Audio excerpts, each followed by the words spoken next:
नमस्कार, पुन्हा एकदा आपले सर्वांचे स्वागत आहे. कर्मचाऱ्यांच्या सन्मानासाठी पेन्शन आवश्यक, सर्वोच्च न्यायालयाचे महत्त्वपूर्ण निरीक्षण.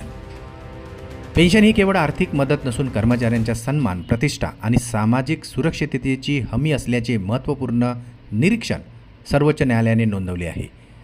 न्यायालयाने असेही स्पष्ट केले आहे की निवृत्त कर्मचाऱ्यांना पेन्शन मिळणे हा दयेचा किंवा अनुग्रहाचा विषय नसून तो त्यांचा कायदेशीर आणि घटनात्मक अधिकार आहे. चला तर पाहूया याविषयी सविस्तर अपडेट. त्यापूर्वी आपणास विनंती आहे, चॅनलला अजूनही सबस्क्राईब केलेलं नसेल तर चॅनलला सबस्क्राईब करा. समोरील बेल आयकॉनला प्रेस करायला विसरू नका आणि अत्यंत कामाची आनंदाची बातमी आपल्या सहकारी मित्रांना शेअर करायलाही विसरू नका. सर्वोच्च न्यायालयाने आपल्या निरीक्षणात असे म्हटले आहे की कर्मचारी आपल्या सेवा काळात अत्यंत महत्त्वपूर्ण योगदान देतात. त्यामुळे निवृत्तीनंतर त्यांना आर्थिक सुरक्षितता आणि सन्मानाने जीवन जगण्याचा अधिकार मिळाला पाहिजे. पेन्शनही त्याच अधिकाराचा भाग असल्याचे म्हटले आहे. न्यायालयाने सरकार आणि संबंधित प्राधिकरणांना पेन्शन प्रकरणाचा निपटारा करताना अनावश्यक विलंब टाळण्याचेही निर्देश दिलेले आहे.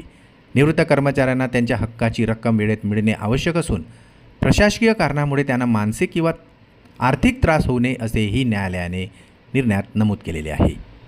न्यायालयाच्या या निरीक्षणामुळे केंद्र आणि राज्य सरकारच्या विविध विभागातील निवृत्त कर्मचारी तसेच पेन्शनधारकांना आता मोठा दिलासा मिळण्याची शक्यता आहे. यासोबतच सर्वोच्च न्यायालयाने असेही स्पष्ट केले की पेन्शन कर्मचाऱ्यांचा हक्क असून उपकार नाही. सन्मानाने जीवन जगण्यासाठी पेन्शन अत्यावश्यक आहे. पेन्शन प्रकरणामध्ये अनावश्यक विलंब टाळण्याचेही निर्देश तर निवृत्त कर्मचाऱ्यांच्या प्रतिष्ठेचे संरक्षण करण्यावर सर्वोच्च न्यायालयाने दिला भर. यामुळे आता कर्मचाऱ्यांना एक मोठा दिलासा मिळालेला आहे.